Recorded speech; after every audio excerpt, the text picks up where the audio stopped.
Siapa yang masih belum familiar sama Ghibli? Studio film kartun Jepang yang live meaningnya nggak kalah sama Pixar.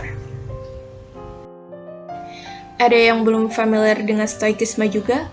Ilmu filsafat yang akhir-akhir ini sering muncul di podcast. Oke, kali ini kita akan membedah gimana stoikisme ini tercerminkan di film Ghibli yang berjudul Howl's Moving Castle. Namun sebelum lanjut, film ini mengandung spoiler. So, bagi kalian yang belum nonton, silahkan nonton terlebih dahulu.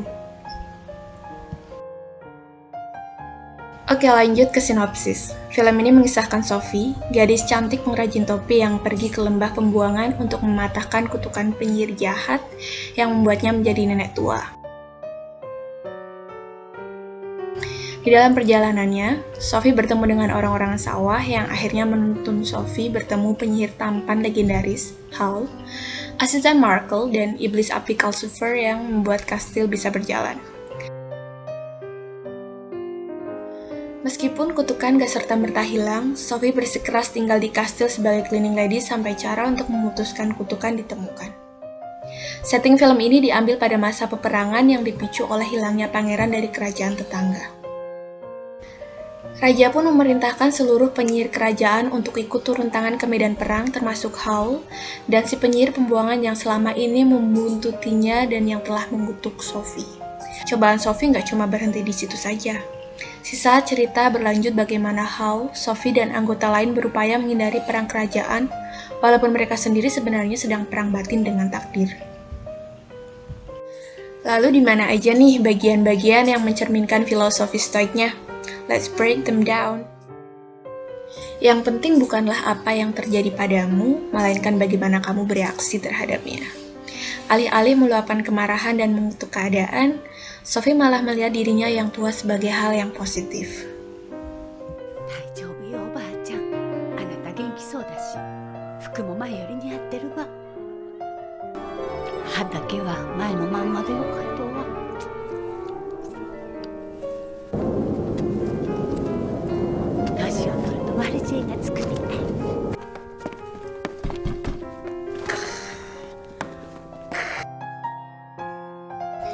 Banyak orang lebih tersiksa karena imajinasinya dibanding realitanya.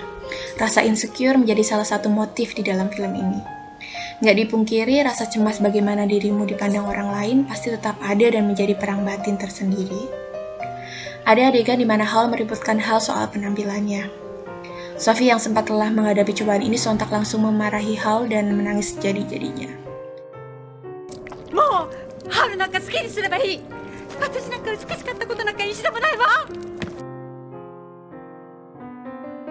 Namun selang beberapa saat, dia kembali tenang dan menenangkan Howl.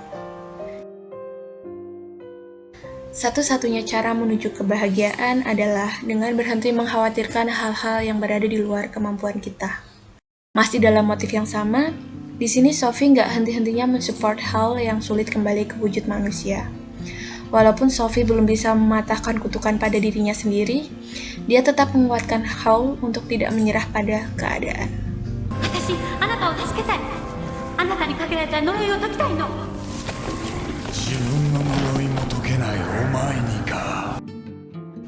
Kesulitan menguatkan pikiran seperti halnya manfaat kerja fisik pada tubuh.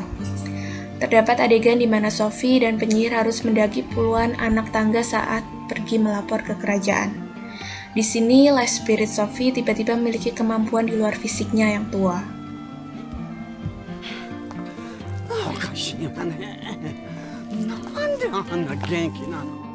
Dia yang berani itu bebas. Kelilingilah dirimu bersama orang yang akan membuat hidupmu menjadi lebih baik. Karena Howl sangat membenci peperangan dan tidak punya alasan untuk bergabung, dia akhirnya malah menyuruh Sophie yang polos untuk lapor ke kerajaan guna menyampaikan penolakan undangan perang. Keberanian Sophie menyampaikan pendapat melawan ketua penyihir kerajaan membuat Howl merasa berani melawan dan akhirnya bebas dari sergapan pasukan penyihir kerajaan.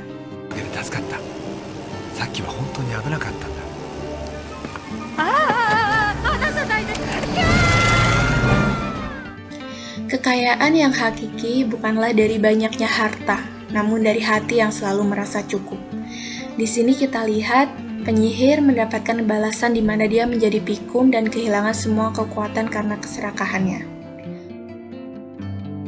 Selain itu, di pertengahan film Ibu Sophie datang berkunjung karena desakan dari kerajaan. Di situ Ibu Sophie membujuk untuk tinggal bersama, namun Sophie menolak karena sudah bahagia dengan keluarga yang sekarang.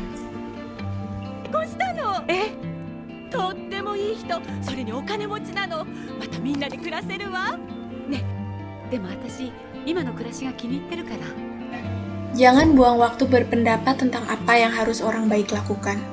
Jadilah orang baik. Sophie selalu menolong siapapun itu.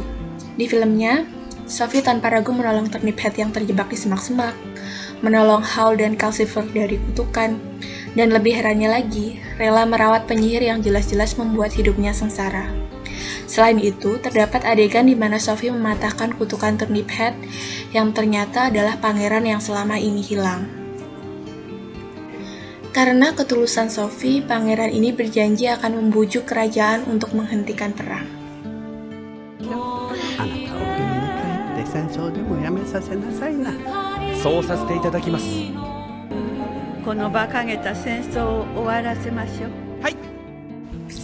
Kebahagiaan hidup bergantung pada kualitas pemikiranmu. Sophie menemukan titik balik kehidupan terlepas dari apa yang dia alami. Di sini dia melihat segi positif saat menjadi tua dan malah mendapatkan kedamaian terhadap takdir yang dia terima.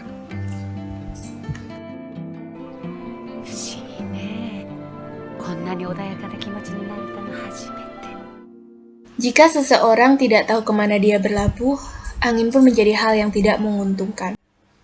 Awal film, Howl kita kenal sebagai orang yang tidak memiliki tujuan hidup. Namun seiring berjalannya cerita, Howl benar-benar merasa memiliki tujuan hidup setelah dia memiliki keluarga baru, khususnya Sophie.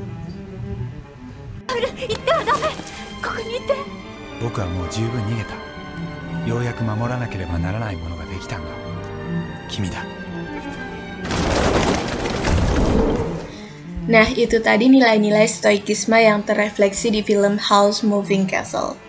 Dari dikutuk penyihir, dikhianati ibu sendiri, rela berkorban melindungi orang yang disayang dari serangan pasukan kerajaannya sendiri, semua cobaan dihadapi Sophie dengan tabah dan gak membuat Sophie tumbang.